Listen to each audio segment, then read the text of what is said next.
मकरंद रसौघ पूर्णम हृदयर्पितं मधुपते स्मरतापमुग्रं निर्वापयत् परमो शीतलमाश्रयामि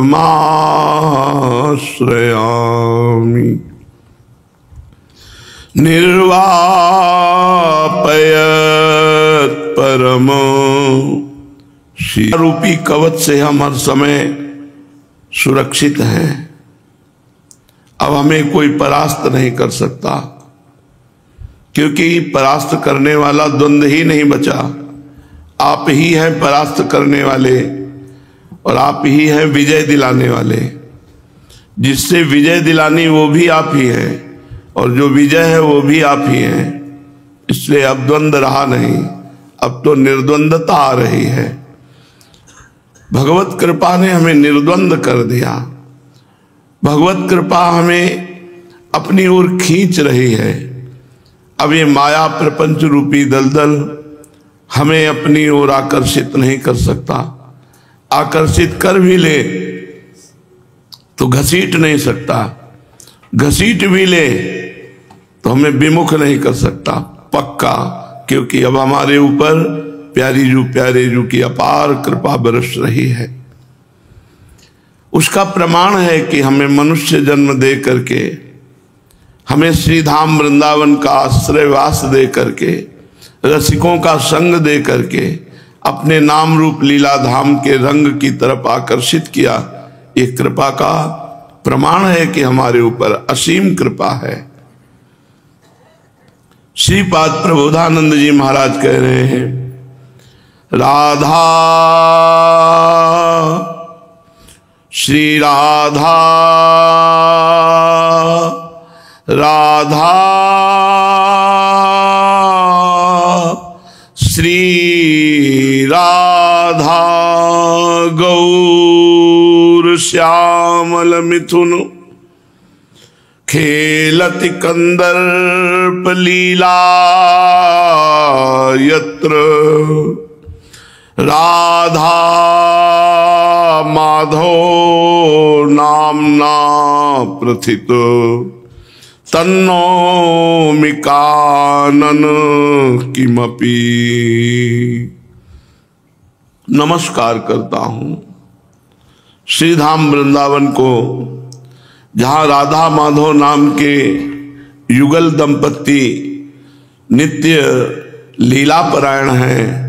पावन पुलिन यमुना जी के समीपस्थ विराजमान वृंदावन की कुंज निकुंजों में जहाँ श्री राधा माधव युगल सरकार खेल रहे हैं, ऐसे वृंदा विपिन को बार बार नमस्कार कर रहे। तन्नोमि कानन किमपि, मैं ऐसे वृंदावन, किमपि का तात्पर्य अनिर्वचनीय, ऐसे महामहिमा में अनिर्वचनीय वृंदावन को प्रणाम करता हूँ, जहाँ नित्य राधा माधव नवीन नवीन कुंजों में लीला परायण है।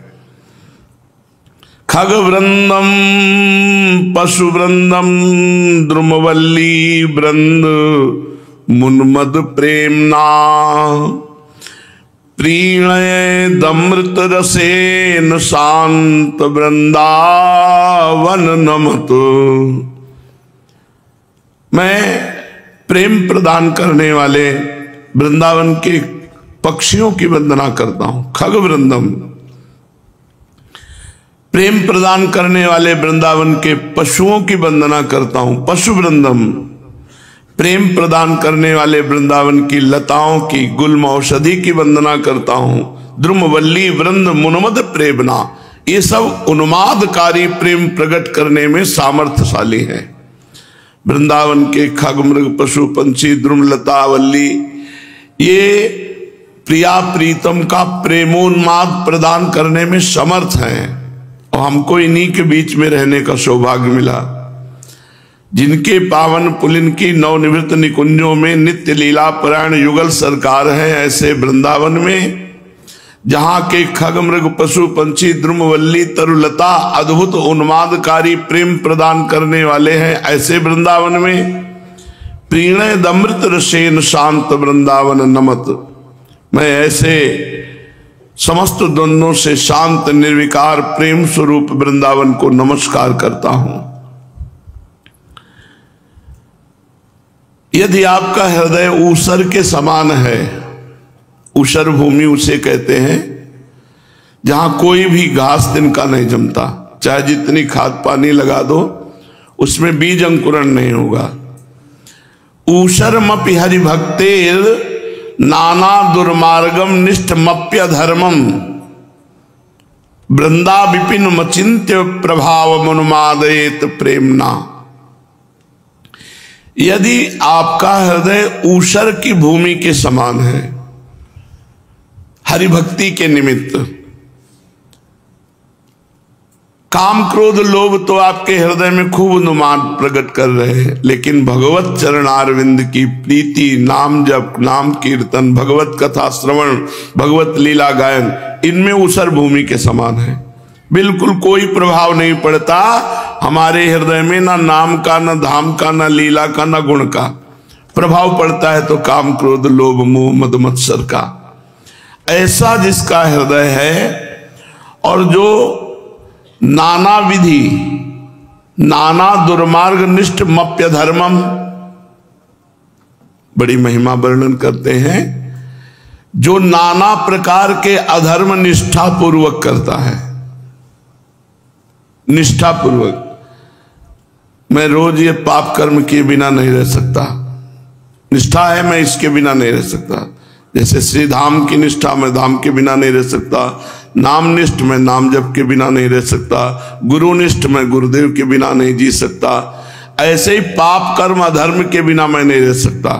बोले नाना दुर्मार्ग निष्ठ मप्य धर्मम, नाना प्रकार के दुष्ट मार्ग अधर्म मार्ग को निष्ठा पूर्वक करने वाला व्यक्ति हो तो भी अचिंत प्रभावशाली वृंदावन के वास और आश्रय के प्रभाव से मुन्मादयेत प्रेमणा, जो ऊसर भूमि हृदय है, हृदय में जिसके भक्ति का किंचन मात्र कोई प्रभाव नहीं पड़ता है, जो दुष्ट स्वभाव का अनेक प्रकार के अधर्माचरण करता है निष्ठा पूर्वक, ऐसा भी यदि वृंदावन का आश्रय ले ले, वास स्वीकार कर ले, तो श्रीपाद कहते हैं अचिंत महिमा वृंदावन की, कि उसके हृदय में भी प्रभाव मुन्मादयेत प्रेमना, वृंदा विपिन मचिंत्य प्रभाव मुन्मादयेत प्रेम, उसको भी प्रेमोन्माद से उन्मत्त कर देगा वृंदावन एक दिन।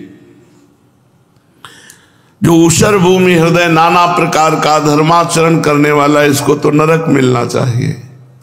लेकिन यदि उसने वृंदावन का आश्रय ले लिया है, वृंदावन का वास स्वीकार कर लिया है, तो प्रिया प्रीतम के प्रेम में निश्चित उन्माद युक्त हो जाएगा। ये वृंदावन का प्रभाव है। वृंदावनम मचिंत प्रभाव मुन्मादयेत प्रेमना, अचिंत, तुम सोच नहीं सकते कितनी महिमा वृंदावन की है कि ऐसे दुष्ट नीच पुरुषों को भी प्रिया प्रीतम के प्रेमोन्माद में युक्त कर देने की सामर्थ्य वृंदावन की है। ऐसे वृंदावन को मैं नमस्कार करता हूं, प्रणाम करता हूं।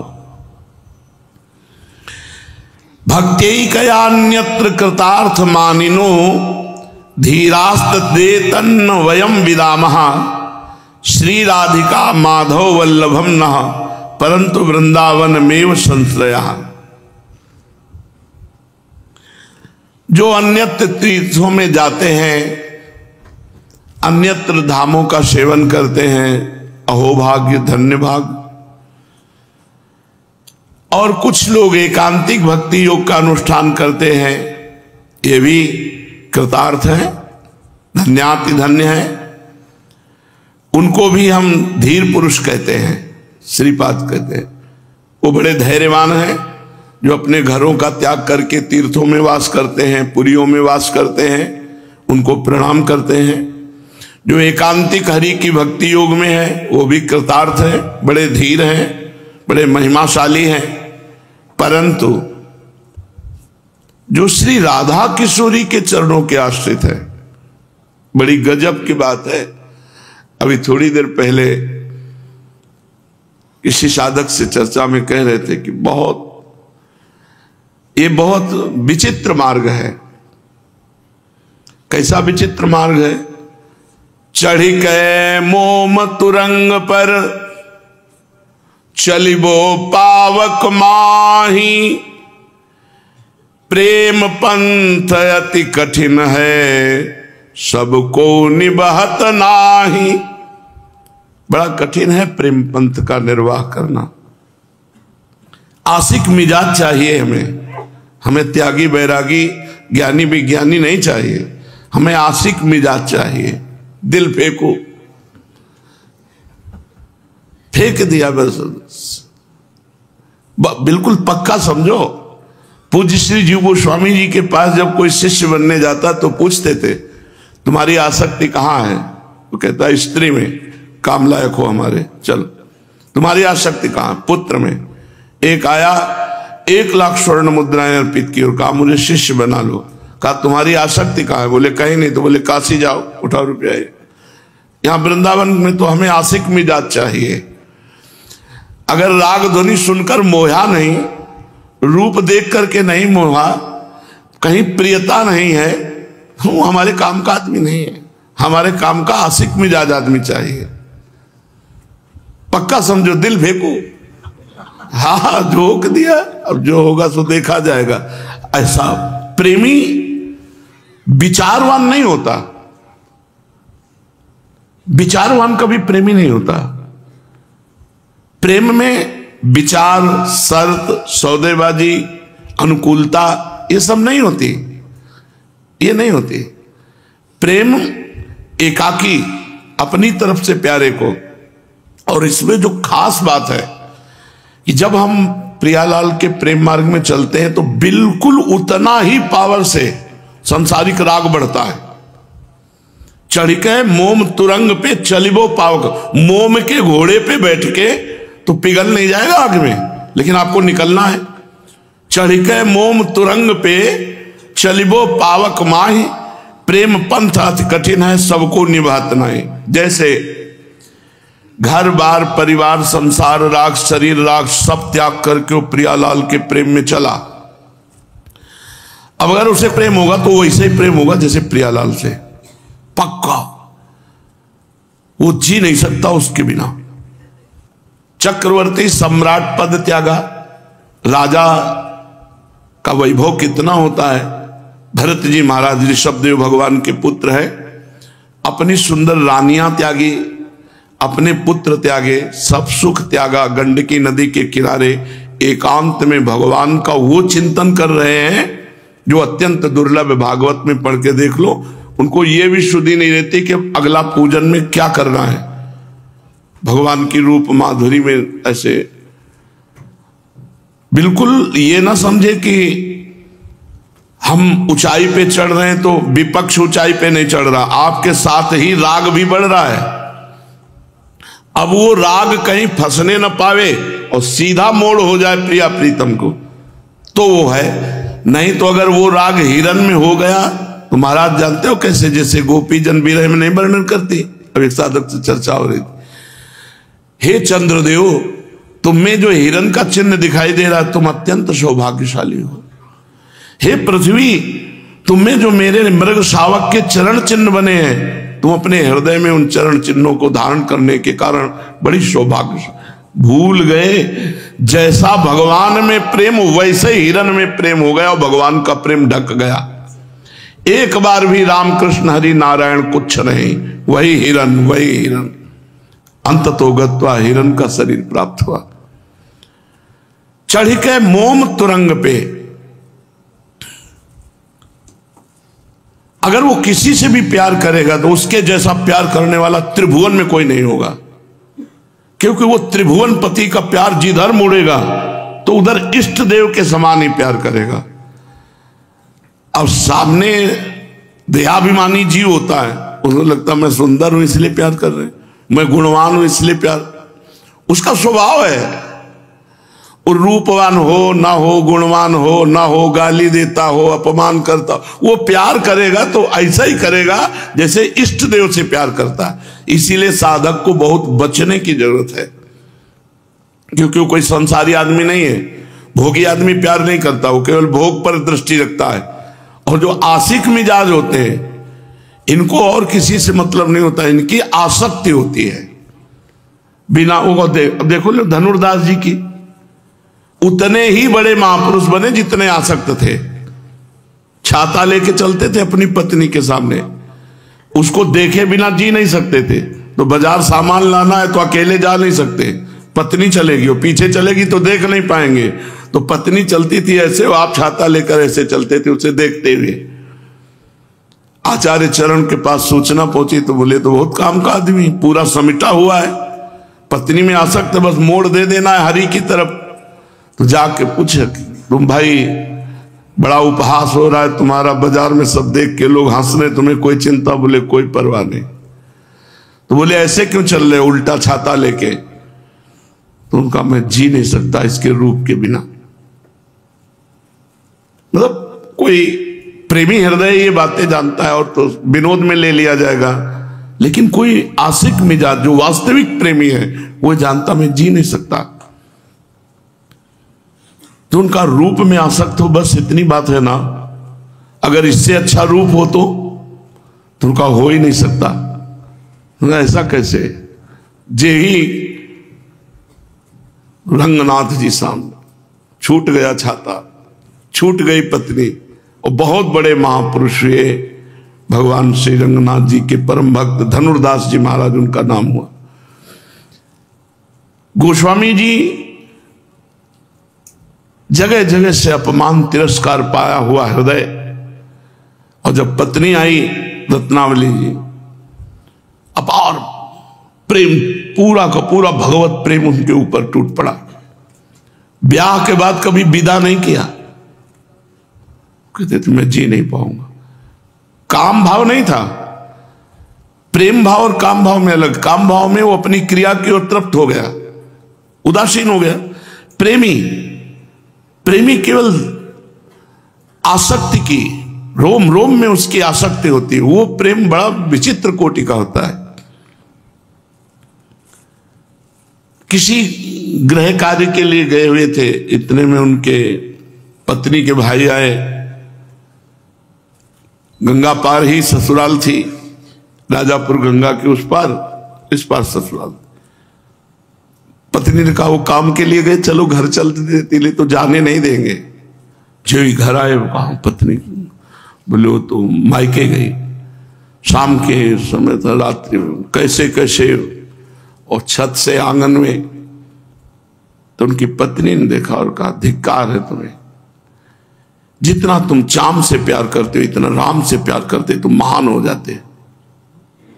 बस मानो भगवान ने उस वचन से आसक्ति का मोड़ दे दिया। गोस्वामी जी दोबारा लौट के नहीं है, क्योंकि आशिक हृदय है ना, इसको चोट भी बहुत छोटी सी कंकड़ी भी बहुत पहाड़ की तरह लगेगी। प्रारंभ किया, पहली बात तो जो भगवान का आशिक है उसे कोई घसीट नहीं सकता। अगर घसीट ले तो उसे गिरा नहीं सकता, और अगर गिरा भी तो प्रीतम की गोद में होगा। अब उसका पतन नहीं हो सकता, पतन नहीं हो सकता। गोस्वामी जी इतने महान रघुनाथ जी के भक्त और इतने वैराग्यवान, कहीं पूरी जिंदगी में कभी कोई अन्य आसक्ति नहीं देखी गई। एक भरोसो, एक बल, एक आस विश्वास, एक राम घनश्याम हित, चातक तुलसीदास, चातक की तरह भगवान श्री राम से प्रेम किया। तो ये जो आसक्ति हृदय में उत्पन्न होती, बड़ी सुरक्षा की आवश्यकता है, बाढ़ की आवश्यकता है, संत सदगुरुदेव की नजर की आवश्यकता है। नहीं तो आशिक मिजाज वो जहां थोड़ा सा आह्लाद आया वो संसार की तरफ भटक जाएगा। साधक को आनंद के समय उदासीन रहना चाहिए। जब हृदय में भगवदानंद की स्फूर्ति हो रही हो तो उदासीनता होनी चाहिए। बहुत ही सुकोमल हृदय हो जाता है, बहुत ही।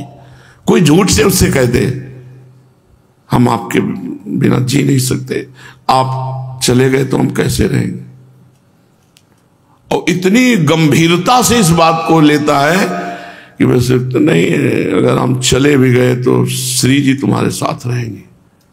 अंदर से संकल्प क्या बना, हम चले गए तो श्री जी तुम्हारे साथ रहेंगी। श्री जी से साथ दिला दे, तुम्हें पता नहीं चला, अब तुम्हारी पूरी बागडोर श्री जी के हाथ में पहुंच गई। संतों का हृदय एकदम, कहा तो गोस्वामी जी ने कि मक्खन के समान होता है, लेकिन कहा कविन पर कहे न जाना, क्योंकि निज परिताप द्रवै नवनीता और पर दुख द्रवै सो संत पुनीता। जो दूसरे के दुख को देखकर द्रवित हो जाए वही संत। तो ये जो साधुता का मार्ग है, पूरा निर्वाह करना बहुत कठिन है, क्योंकि पता नहीं जीवन की मोड़ पर कौन आकर के बोल दे कि मैं आपको बहुत प्यार करता हूं, उसका आशिक मिजाज स्वीकार कर ले कि हाँ ये प्यार करता हूं, मर गया पूरा। क्योंकि वो मोड़ पूरा होगा, अधूरा जीवन रहा नहीं है, अनन्य जीवन रहा है। तो अगर वो एक प्यार करेगा तो पूरा राम जी की तरह अनन्य होके करेगा, जैसे हिरन में भरत जी ने किया, पुरंजन ने पुरंजनी से किया, पूरा मतलब अष्ट प्रहर सेवा पूरी है। कोई समझ नहीं सकता, नहीं समझ सकता, नहीं समझ सकता। हो सकता है तुम्हें देख के लगे कि बहुत नीच इंसान है, इस रूप में इतना गिरा हुआ। वो गिरा हुआ नहीं है, वो इतना आसक्त चित्त है कि उसकी महानता को तुम जान ही नहीं सकते हो। एक संत का रिक्शा में बैठा पति पत्नी जा रहे थे, पत्नी की तरफ उसकी और पीछे रिक्शा के लगे। पति धार्मिक प्रवृत्ति का था, वो बिल्कुल ऐसे जैसे बछड़ा गाय के पीछे लगा हो। रिक्शा रुकवाया, क्या बात है, आप पीछे क्यों दौड़ रहे? कुछ नहीं, आप जाइए। बोले आप हमारी पत्नी को देख रहे हैं ना? बोले बस इस रूप ने ऐसा मुझे घसीटा कि बस मुझे यही लग रहा है मैं हर समय देखता रहूं, हर समय देखता रहूं। पीछे पीछे उसके घर तक रिक्शा हुआ। रूपा शक्ति, बड़ा बावरापन चढ़ता है प्रेम में, और इस प्रेम को आर पार प्रियाजू तक पहुंचा देना केवल गुरुदेव के शासन में दम है, अन्यथा नहीं नहीं, वो कहीं भी फंस जाएगा। ऐसी जगह फंस सकता है तुम सोचोगे कि ऐसा कैसे हो सकता है। ऐसा हो सकता है क्योंकि उसके पास बहुत बड़ा धन है आसक्ति का, और वो जिधर मुड़ेगा हाहाकार मचा देगा। तो इसीलिए कहा चढ़ के मोम तुरंग पे चलिबो पावक माही, प्रेम पंथ अति कठिन है, सबको निभहत आर पार केवल प्रियाजू तक ही प्रेम पहुंचना चाहिए। बीच में कहीं भी किसी वस्तु व्यक्ति स्थान का स्पर्श ना होना चाहिए। तो कह रहे भक्त्यैक यान्यत्र कृतार्थ मानिनो, कोई तीर्थों की भक्ति, पुरियों की भक्ति, धामों की भक्ति कर रहे हैं, बड़े धीरवान महापुरुष हैं, प्रणाम है। घर परिवार छोड़ करके तीर्थ पुरियों में वास करना।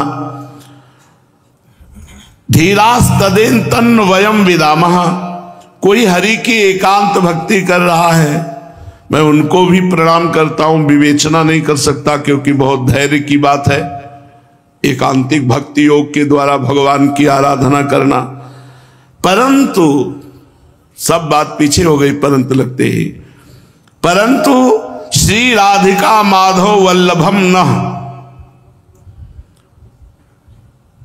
जिसके जीवन में राधा माधव वल्लभ नहीं बने, वल्लभ माने तो सबसे प्यारे, जिसके जीवन में सबसे प्यारे राधा माधव नहीं बने, मुझे वो रुचता नहीं। सब करो बढ़िया है, मोक्ष मिलेगा, धाम मिलेगा, परम लाभ मिलेगा सब, लेकिन मेरे को श्रीपाद कह रहे हैं, मेरे को रुचिता क्या है? परंतु वृंदावन में संश्रया श्री राधिका माधव वल्लभम, वृंदावन की नवीन कुंजों में गलवहियां दिए हुए नव किशोरी नव किशोर जो वन विहार कर रहे हैं, इनमें जो आसक्त चित्त हैं ये मेरे काम के हैं, इनका मैं संग करूंगा, इनकी चरण रज माथे पे लगाऊंगा, इनकी बात सुन, और सबको प्रणाम है, मुझे क्या, मुझे कोई लेना देना नहीं और किसी से। श्रीधाम वृंदावन ऊषर हृदय में भी दुष्ट आचरण करने वाले को भी, अधर्माचरण करने वाले को भी महाप्रेम में निमग्न कर देता है। महाप्रेम का स्वरूप क्या है? सर्वस्व से मन हटाकर एकमात्र प्रियालाल में लगा लेना। सर्वत्र से मन हट जाए और एकमात्र श्यामा श्याम में लगे, ये महाप्रेम। इसी से चरम अवस्था की उन्मादकारी महामाधुर्य रस की उपस्थिति उसके हृदय में पाई जाती है। पूज्यपाद श्री उड़िया बाबा जी महाराज, इष्ट देव के अनंत नाम है, अनंत रूप है, किंतु हमारा गुरु प्रदत्त नाम और रूप में ही अनन्य प्रेम होना चाहिए, अन्य नहीं। ये निर्णय कर लेना चाहिए। अब हमारे हृदय में चलेगा तो गुरु प्रदत्त ही। श्री आधा वल्लभ लाल को हृदय ध्यान मुख नाम, नहीं तो रसना कटो जो अन रटो निरख अन फुटो नयन। ये प्रारंभिक भक्ति नहीं, ये चरम अवस्था की पहुंची हुई भक्ति है, जो गुरु प्रदत्त नाम मंत्र इष्ट में अपने आप को अनन्य कर देता है। भगवान से भगवान नाम अलग है, लेकिन भगवान नाम से भगवान अलग नहीं है। जैसे हम बोले राम, तो राम का नाम अलग हुआ और राम जी अलग हुए, लेकिन राम नाम से राम जी अलग नहीं हो सकते। भगवान से नाम अलग है, लेकिन नाम में भगवान अभिन्न है, विराजमान है। इसलिए जो नाम जप कर रहा है वो हर समय भगवान के सानिध्य में है। हम बोल रहे राधा राधा, तो राधा किशोरी हमारे जिह्वा में राधा नाम रूप में विराजमान है। नाम के अंदर भगवान है और भगवान के अंदर सब ज्ञान ऐश्वर्य माधुर्य प्रेम सब कुछ समाया हुआ है। अर्थात नाम जपने वाले को समस्त ज्ञान ऐश्वर्य माधुर्य लीला सब कुछ प्राप्त हो जाएगा। बस तुम नाम जपते रहो। नाम, गोस्वामी जी की ये चौपाई तो सबने सुनी होगी। नाम लेत भव सिंधु सुखाही, करहु विचार सुजन मन माही। ऐ सुजन, ऐ सुंदर जानकार, ये बात मेरी जान लो कि नाम लेते ही भव समुद्र सूख जाता है। अब विचार करो कौन सा साधन श्रेष्ठ। नाम लेते ही भव समुद्र से पार होने की बात जाने दो, सूख जाता है। पूज्यपाद उड़िया बाबा जी कहते हैं, ये चौपाई तो सब लोग गाते सुनते हैं, पर क्या महत्व तो समझ पा रहे हैं कि चौपाई क्या कह रही है? कि नाम से बढ़कर कुछ नहीं है, निरंतर नाम जप करो। पर कौन नाम जप करता है? कोई बिरला ही। भगवान तो अनंत सौंदर्य की खान है, उनकी ओर मन नहीं जाता। क्यों? क्योंकि तुम नाम जप नहीं करते। नाम जप करो, फिर देखो तुम्हारा मन भगवान के अनंत सौंदर्य में पहुंच जाएगा। अपना पुरुषार्थ केवल इस बात का है कि हम नाम जप करें। भगवत कृपा इसी बात की है कि तुम्हारे में नाम जप करने की रुचि हो जाए। ऋषियों ने ये समस्त साधनों को शोध करके उनका सारांश निकाला। ऋषियों ने समस्त शास्त्रों के साधनों को शोध करके सारांश निकाला। जगत चिंतन छोड़कर भगवत चिंतन करना ही सब साधनों का निचोड़ है। चाहे योग हो, चाहे ज्ञान हो, चाहे भक्ति हो, चाहे कर्म योग हो। संसार का चिंतन छूट जाए और भगवत चिंतन हो, यही सब साधनों का फल है। जगत चिंतन देहाशक्ति, भगवत चिंतन भगवदाशक्ति। भगवत चिंतन करने से ये देह भी दिव्य हो जाता है, देह भी दिव्य हो जाता है। सर्वदा जो भगवान का चिंतन करते रहते हैं, भगवान नाम की रट लगा देते हैं, कलयुग स्पर्श नहीं करता ऐसे साधकों का। नहीं तो कलयुग के स्पर्श मात्र से बुद्धि भ्रष्ट हो जाती है। कलयुग कर्म न धर्म विवेकु, राम नाम अवलंबन एको। कलयुग में धर्म कर्म सब विशेष फलदायी नहीं रह गए, केवल भगवन नाम, कलयुग केवल नाम आधारा, सुमिर सुमिर नर उतरे। केवल भगवन नाम, जो जितना अधिक नाम जप करेगा उतना ही अधिक उसे आनंद की अनुभूति होगी। पहले पाप नष्ट हो जाए, पापों का नाश होने के बाद आनंद मिलता है। इसलिए जब तक नाम जप में तुम्हें आनंद ना मिले तो समझो नाम तुम्हारे पापों को भस्म कर रहा है। जिस दिन पाप नष्ट हो गए उस दिन आनंद में डूब जाओगे।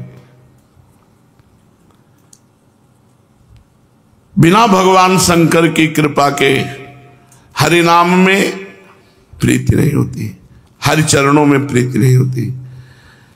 अगर किसी की हरि चरणों में प्रीति है तो देवाधिदेव महाशंकर ने की आराधना हुई है। पीछे बड़े बड़े महापुरुषों के जीवन चरित्र में पाया गया कि वो शिव आराधन में तत्पर रहे।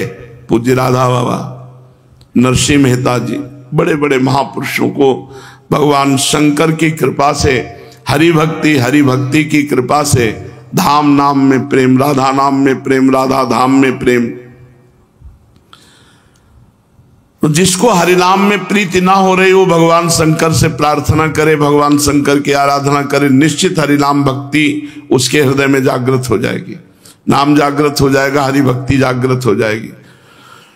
अयोध्या वासियों से भगवान श्री राम बैठाल करके हाथ जोड़ के कहते हैं, और एक गुपुत मत सब ही कहो कर जोरी, शंकर भजन बिना नर भगति न पावई मोरी, जा पर कृपा न करही पुरारी, सो न पाओ मुनि भगति हमारी।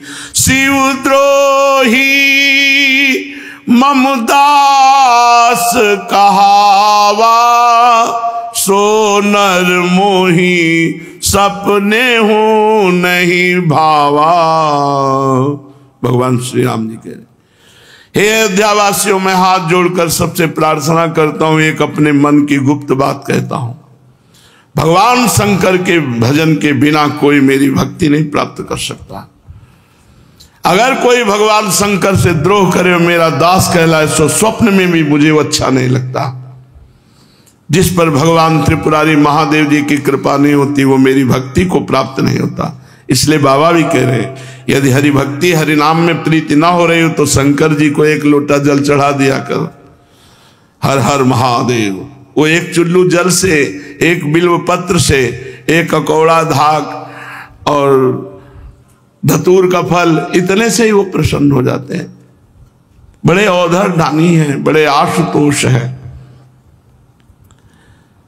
जिस व्यक्ति का जिस मंत्र में गुरुदेव ने प्रवेश दिया हो उसी मंत्र का जप करना चाहिए।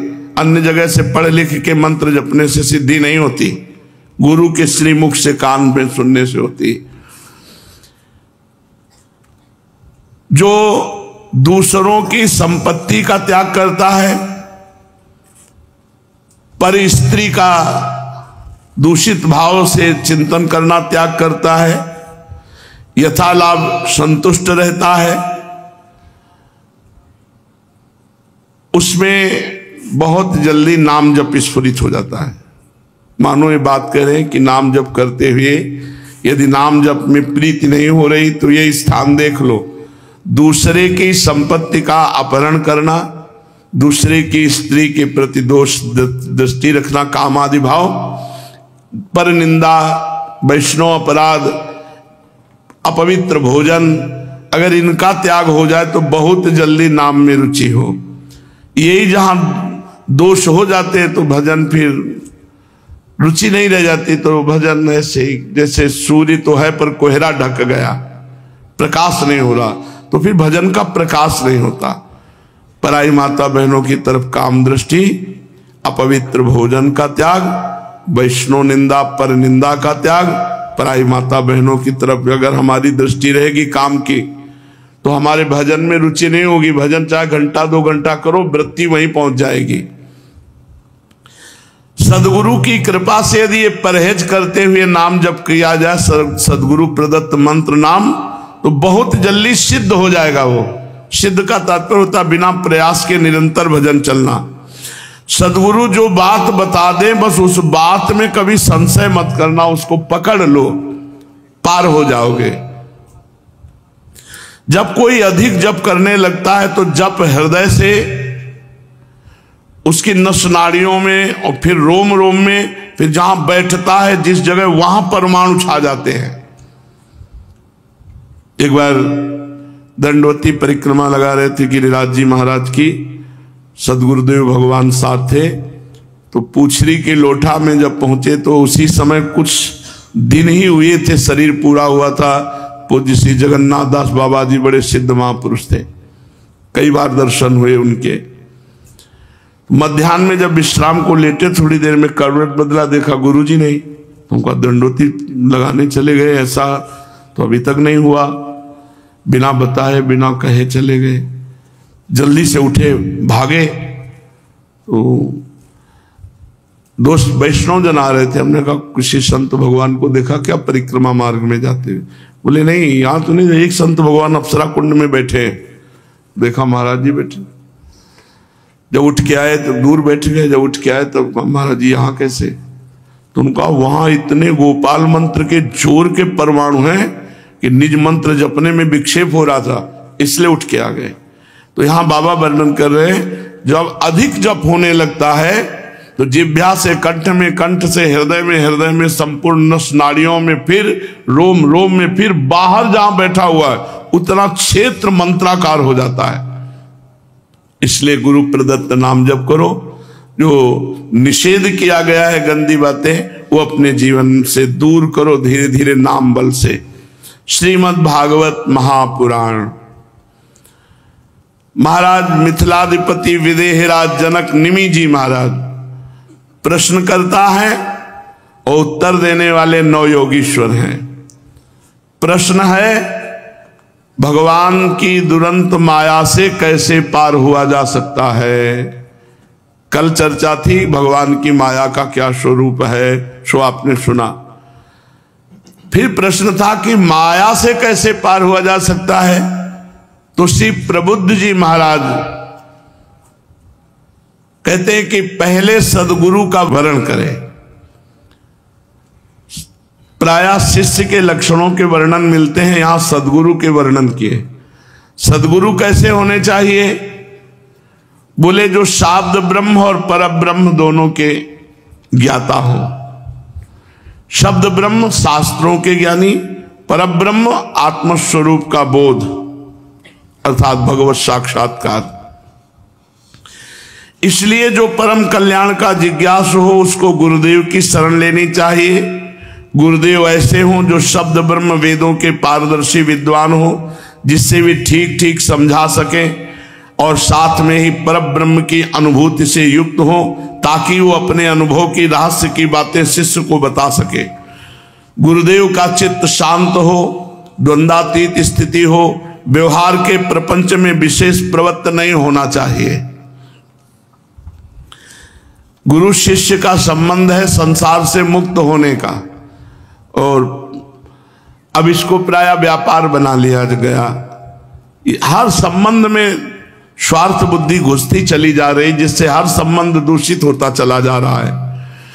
जिज्ञासु को चाहिए कि सदगुरु को ही अपना परम प्रीतम, अपनी आत्मा, अपना इष्ट देव माने, निष्कपट भाव से गुरुदेव की सेवा करे और गुरुदेव की आज्ञा में रहकर भक्ति भाव के साधनों की क्रियात्मक शिक्षा ग्रहण करे। देखो, शिष्य वही है जो गुरु के मनोभाव को समझे।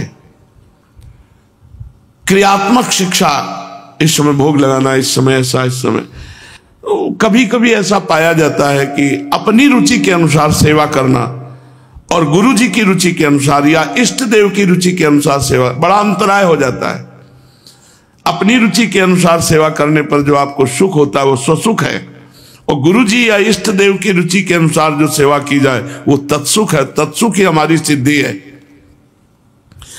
तो निष्कपट भाव से गुरुदेव की सेवा में रहना और उनसे भक्ति के साधनक जो क्रियात्मक शिक्षा है उसको ग्रहण करना, इन्हीं साधनों से सर्वात्मा भक्त को अपनी आत्मा का दान करके भगवान उसे सदा सदा के लिए अखंड प्रसन्नता प्रदान करते हैं।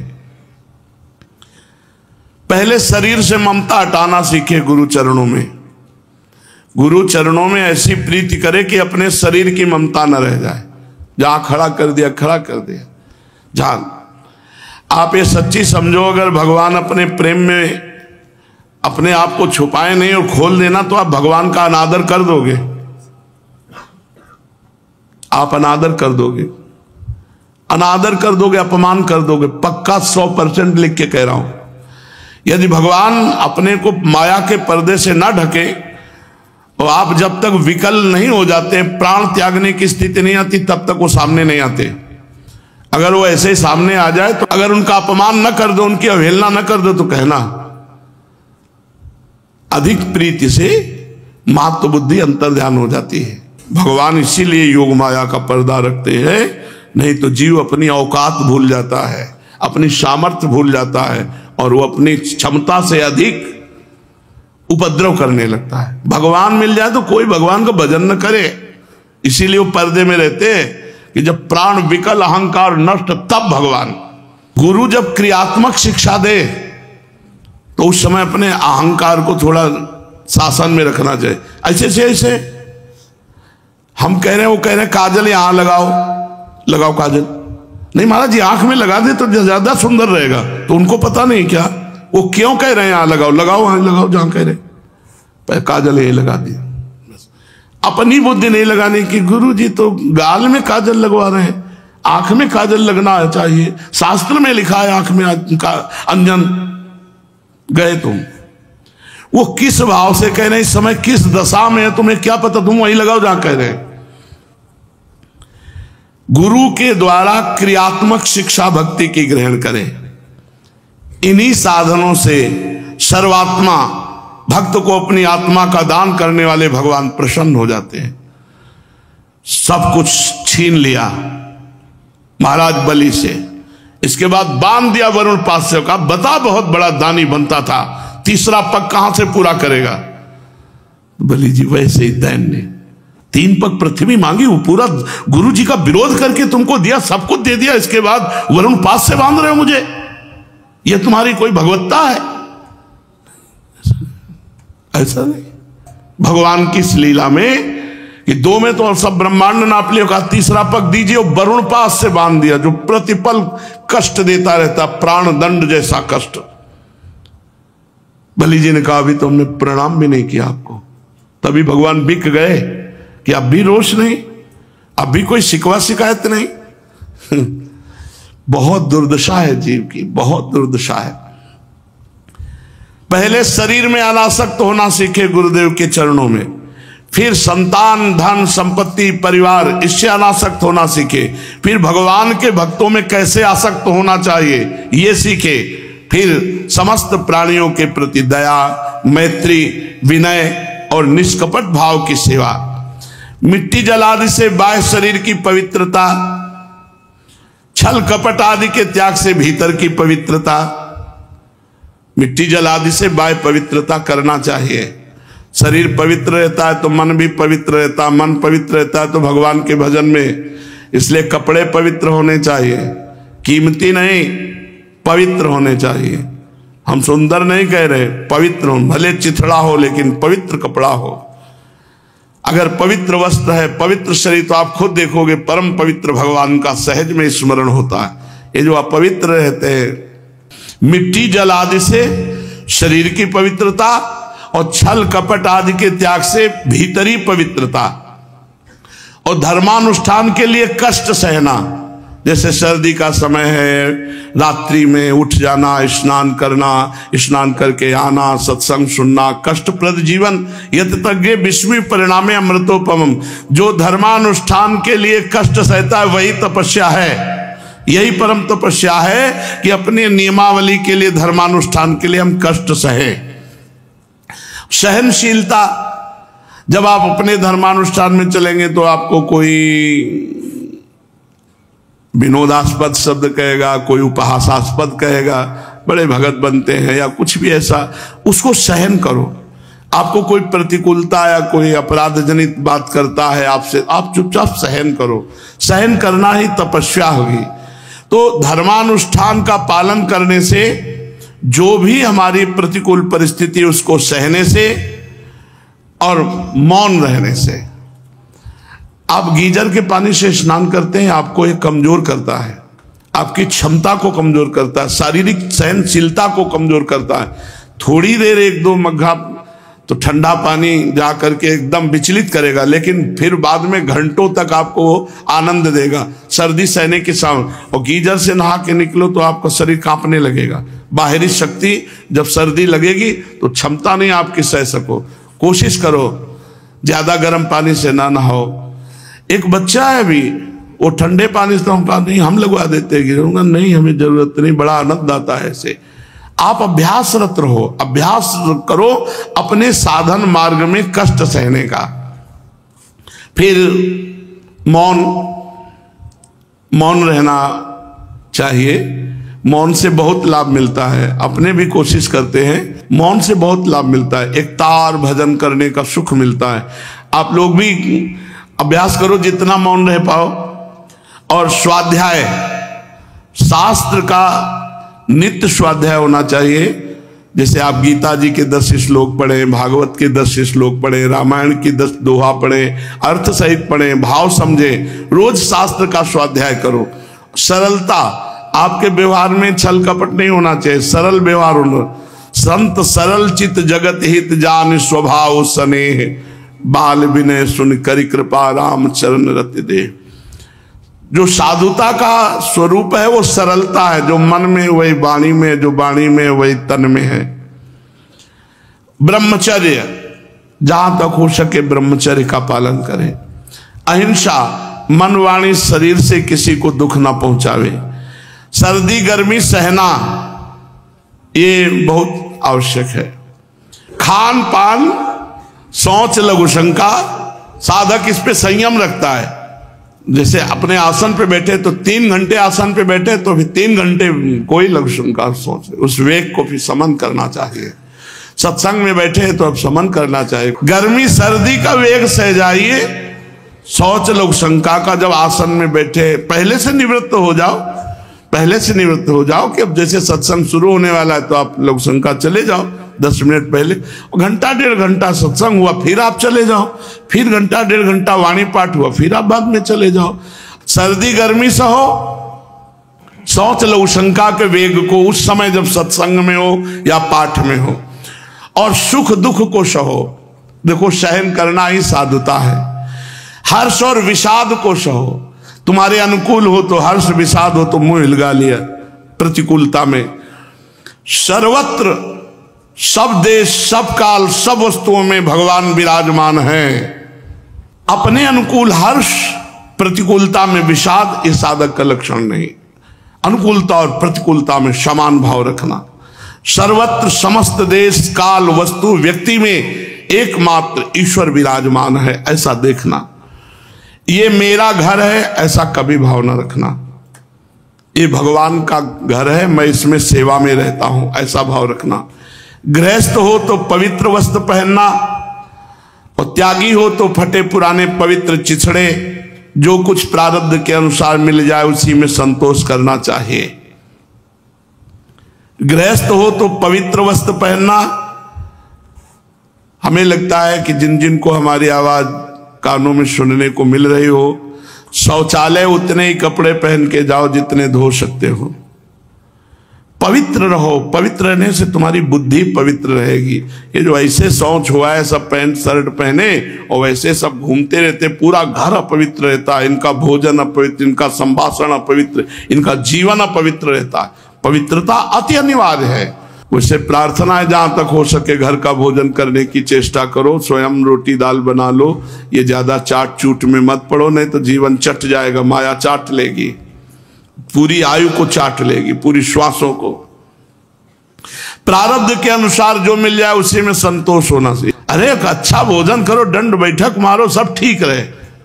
व्यायाम अत्यंत आवश्यक है परमार्थ के साधक को। और खान पान बहुत संभाल के, आज हमारा जो खान पान है वो आधुनिकता की तरफ बढ़ता जा रहा है, स्वाद की तरफ बढ़ता जा रहा है। ये बहुत हानिकारक है, अच्छी बात नहीं। मूंग की दाल, अरहर की दाल, रोटी, चावल महाप्रसाद हो गया, थोड़ा सलाद हो गया, टमाटर है, वो जिससे मूली है, खीरा है, ये पवित्र चीजें खाओ, भजन करो। तो ये भोजन की ऐसी प्रणाली बनाओ जिसको देखकर भगवान की याद आवे। भोजन पा रहे हो और उसकी प्रणाली भले आप शुद्ध बनाओ, लेकिन प्रणाली उसकी अशुद्ध है, उसको देख करके अशुद्ध वस्तुएं याद आती है तो नहीं खाना चाहिए, वो बुद्धि भ्रष्ट कर देंगे। सुख दुख हर्ष विषाद रहित होना, सर्वत्र श्री भगवान है ऐसा देखना, और अपना घर है ऐसा कभी न मानना। ये भगवान की कुटिया है, मैं इसमें सेवक हूं। गृहस्थ हो तो पवित्र वस्त्र पहनना, और त्यागी हो तो फटे पुराने चिथड़े पहनना। त्यागी हो तो फटे पुराने, बस शरीर ढकना है, ऐसा कपड़ा होना चाहिए। प्रारब्ध के अनुसार जो कुछ मिल जाए उसे से संतोष करना। भगवान की प्राप्ति का मार्ग बताने वाले शास्त्रों में श्रद्धा करना, दूसरे किसी शास्त्र की या संत की या भक्त की निंदा ना करना। थोड़ा प्राणायाम जरूर करना। देखो, प्राण पोषण के लिए जैसे अन्न जल आवश्यक है, ऐसे वायु भी आवश्यक है। तो वायु का संशोधन करने से 24 घंटे हमारी जो नस नाड़ियां नहीं काम में आ पाती, प्राणायाम के द्वारा वो भी आते हैं।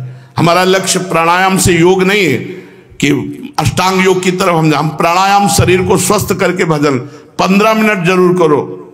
मुख प्रसन्न तन तेज विराजा, कीन्हिस रामचंद्र कर काजा। अरे इंद्रियों को संयम में रखो, भगवान का आशा ही परमम दुखम नैराश्यम परमम सुखम। जैसे यथा लाभ संतोष, प्रारब्ध के अनुसार जो भगवान दे उसी में संतोष करना सीखे। इसीलिए कहते हैं भाई उतना ही पैर पसारो जितनी लंबी तुम्हारी चादर हो, चादर से ज्यादा लंबी तो फिर परेशानी आ जाएगी। भगवान की प्राप्ति का मार्ग बताने वाले शास्त्रों में श्रद्धा करो, दूसरे की निंदा न करो, और प्राणायाम के द्वारा शरीर को स्वस्थ रखो, मन को संयम में रखो, मौन के द्वारा वाणी को संयम में रखो, और वासनाहीनता के अभ्यास से कर्म को संयम में रखो। सत्य बोलना, इंद्रियों को अपने अपने गोलकों में स्थिर रखना, मन को कहीं बाहर न जाने देना, ये गुरुदेव के चरणों की शरण में रह के सीखना चाहिए। राजन, भगवान की लीलाएं बड़ी अद्भुत हैं। भगवान के जन्म कर्म और गुण दिव्य हैं। भगवान के ही नाम गुण कीर्तन का श्रवण करना चाहिए, भगवान का ध्यान करना चाहिए। शरीर से जितनी चेष्टाएं हों सब भगवान को समर्पित कर देना चाहिए। मेरे जीवन में अब जो कुछ होगा वो भगवान मंगल करेंगे, और मैं जो कुछ